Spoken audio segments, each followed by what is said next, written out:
Welcome to this week's Ask GCN Anything. Coming up this week, we talk electric cars. Yes, and VO2 Max. And how to become a pro. If you'd like to get in on next week's show, then use the hashtag talkback. And what was the other one, Chris? Ask GCN Training to be in with a chance of winning that free 3-month subscription to Zwift. Yeah, I reckon we should get on with some questions, eh? Yep, let's go.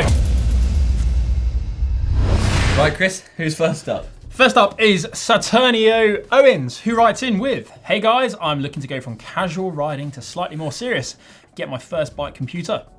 Ooh. How exactly can I use that to improve my training? A lot of workouts seem to rely on power meters." Right, if you do have a power meter now, and then you've got the head unit to go with it, then it's ultimately a great training tool. You can set your zones, and you'll be able to really set your training so you're getting more out of yourself, which will actually really bring you on from, amateur to trying to get to a pro. If you don't yet have a power meter, then you can use that head unit to follow your cadence or your heart rate or even your speed, and this will also help you to really push to another level and push you a little bit further. And you'll also be able to use all that data to analyze your training once you've done it. But fear not, if you are just going to be riding on feel and using your head unit to track the distance that you've covered or the hours that you've made, it's all right, because we've got a brilliant video on the channel on how to train on feel, and it really does work really well, actually. Yep. The winner of this week's 3 months free subscription from Zwift is Dreamer. Yes, it is. Who writes in with, "I do roughly 40 miles a day, 4 days a week, but I really struggle with losing weight, and I also love sprinting, which seems to turn my fat into muscle. What Zwift training session do you recommend I do to help lose weight?" Right, first off, great question, and as always, we send this question off to Zwift, and they come back with the answer. So they've come up with this. Firstly, you're actually achieving a really good level and a really good base doing your 40 miles per day for 4 days. And there's only a few things you need to change to help you get your weight loss target. Yep, but first off, you should consider all of your nutritional choices. I mean, all of us could, most of the time, make better choices when it comes to nutrition. But if you are going to be making any changes, you need to make sure that they are going to be sustainable over a long period of time, because everything in moderation works best. Yeah, and with this in mind, maybe think about honing in on one piece of your diet to take out. So for example, I'm a big fan of chocolate. Oh yeah. I don't know if you are. Yeah, so I would look at taking the chocolate out of my diet. But then make sure you're only doing one part of your diet because you want to make it sustainable. If you end up taking out all your treats, this is just not going to be sustainable, and you'll end up wanting to gorge on loads of food, and that's not going to help. Yep, and then the next thing you want to look at is actually trying to maximize the amount of calories that you burn whilst you're out on the bike. And a great way to do this would be to do carb cycling effectively. So if you're going to go out and do an easy 40 miles, you probably don't actually need to eat a load of carbohydrate. And in fact, why not try and do it with no carbohydrate beforehand? Maybe just a few eggs, avocado, that sort of thing. If you really need something whilst you're out on the bike after an hour, then you can start to top up your energy stores, but try and keep it low carb. Yeah, so for example, that strategy we're implementing is that low carb strategy for the longer endurance rides. The easy rides. And then for those high intensity rides, we want to look at maybe a high carb strategy. So maybe have some carbs 60 minutes before a really hard Zwift session. And that way you'll be fueling up for those high intensity sessions and under fueling for those low, easier rides. Yep, definitely. That'll make a big difference. And then finally, research has actually shown that by breaking your efforts down into a total workload of around 5 to 7 minutes is one of the most effective ways to boost your metabolism and actually burn off fat. So it's a load of small, short, sharp intervals. Yeah, Zwift actually have some really good sessions for you to get stuck into. And it's on the Zwift Academy 2018 programs. And over there, you'll see the under ones program. As the name suggests, everything's under 1 minute. They range from 10 to 30 seconds, and all that really hard workout is done under 5 minutes. So that way you'll really get that VO2 session going, and those are really good sessions to do with your high carb strategy.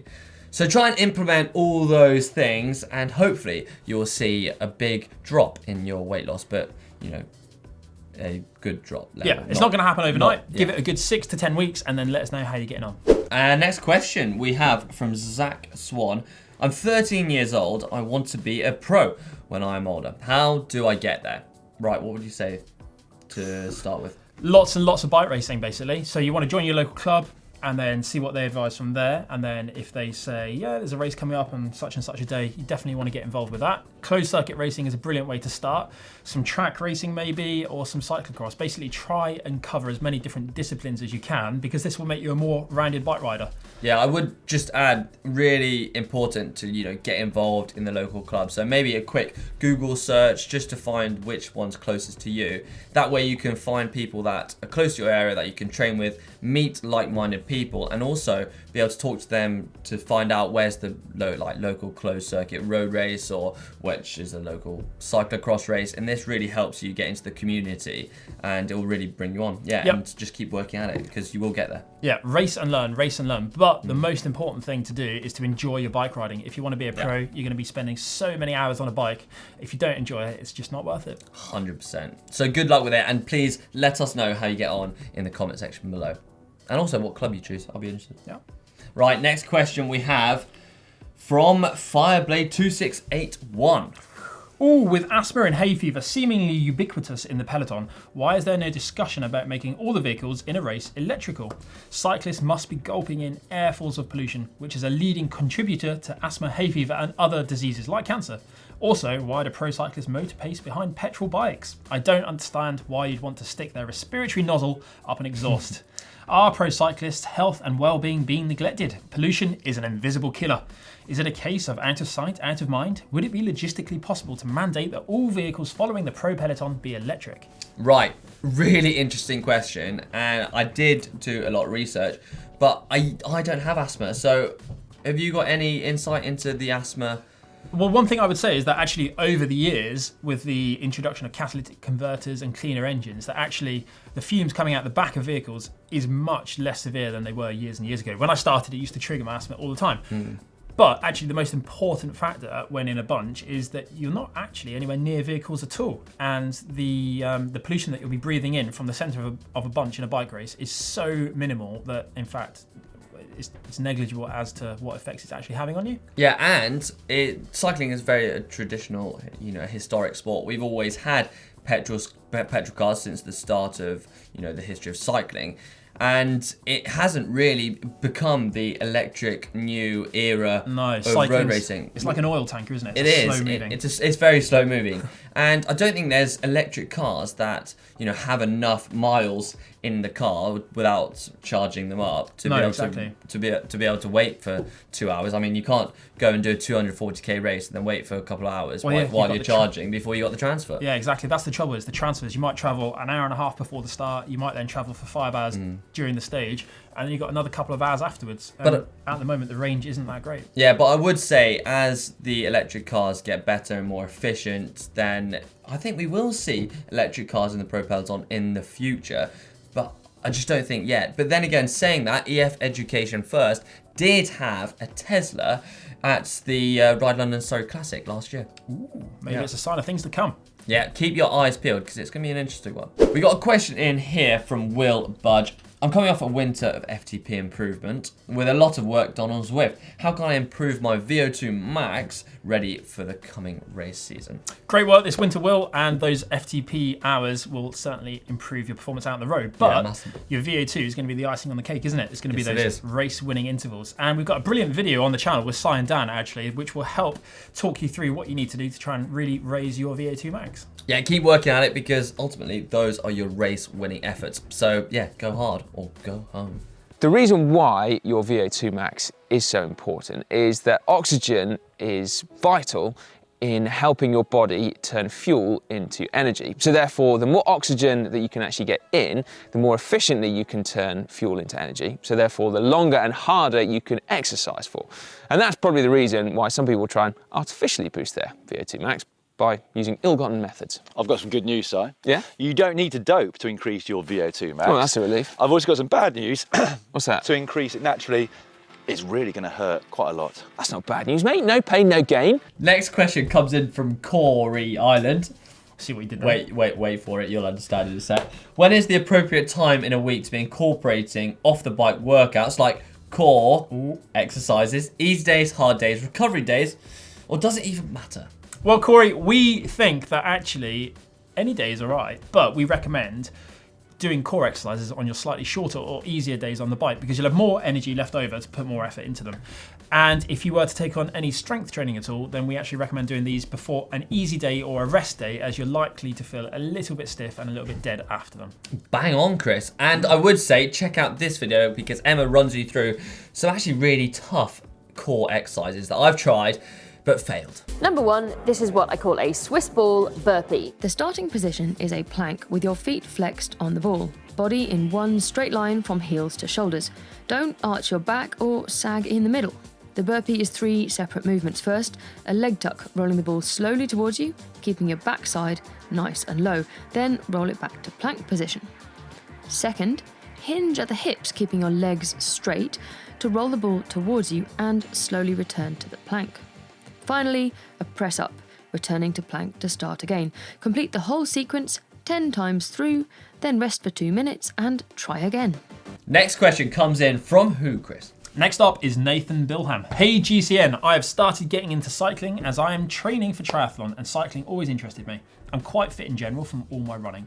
What would be the best way to get into cycling, because I don't even know where to start, intermediate or slow? Do you have any videos to watch in order to get better, basically? Because fixing a puncture for the first time the other day blew my mind. Wow, well, we do have a whole host of videos on the channel. So just go through the how-tos. We've got ones from fixing punches to riding descents to cornering to pretty much anything. So yeah, go and have a rumble through those. Yep, enjoy. You'll be there for a while. Next question comes in from Tim Blah, like that. When should I stop winter-based training and transition to the speed HIIT workouts? HIIT stands for high intensity interval Training. training. Good work, James. We recommend actually a good 4 to 8 weeks before your first race, but actually there's no reason not to do that sort of training throughout the entire winter. As long as it's periodized and well structured, you should never neglect the intensity. Exactly. Next question comes in from Lawrence Devison, who intends to participate in a hill climb event which is 24 kilometers long. Ooh, that sounds brutal.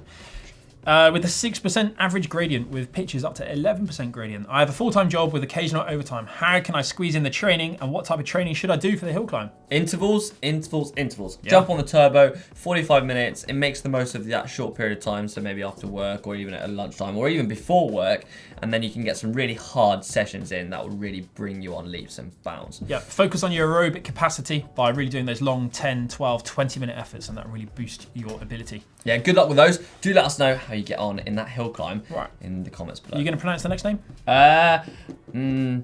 No. How can I overcome fear of falling at 0 speed? Ooh.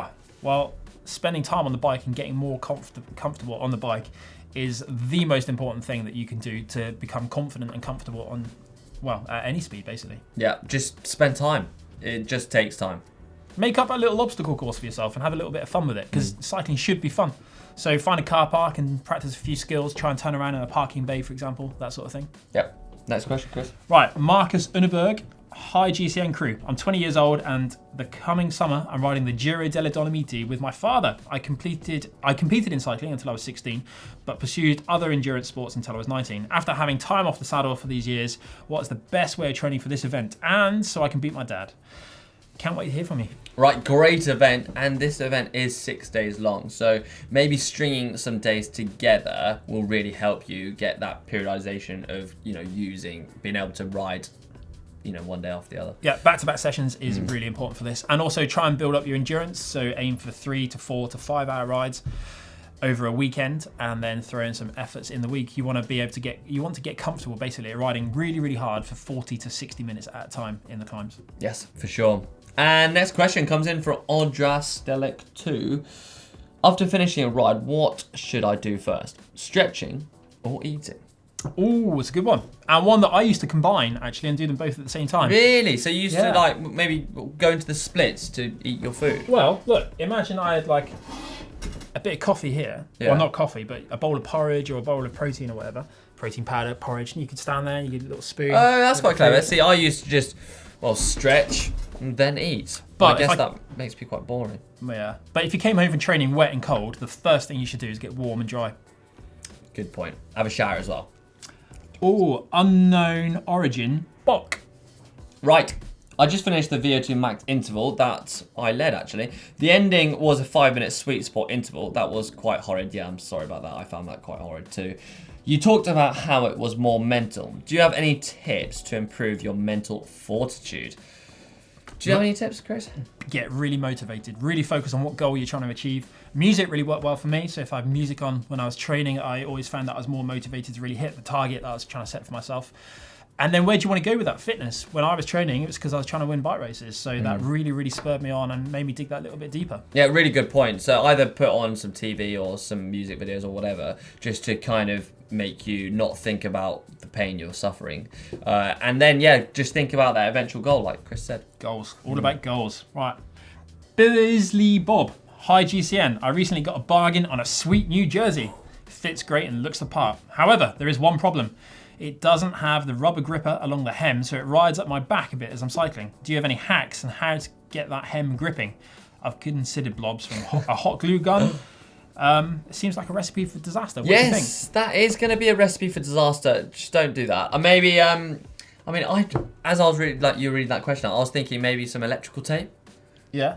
Maybe I've got a better that idea. help? How Go about on. stitching a little piece of Velcro into the top of your shorts and then the other piece of Velcro, the hooks, into the bottom of your jersey and just attach them to each other?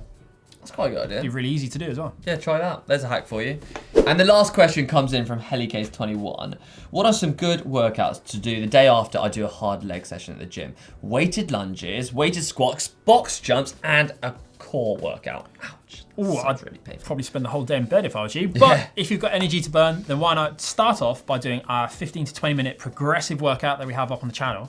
And if you're still feeling good after that, move into some high cadence work. So 100 to 110 RPM for 3 to 5 minutes at a time with a similar rest period in between. And the intensity you want to aim for is around 80 to 85% of your sustainable threshold power. So what you would maintain for about an hour.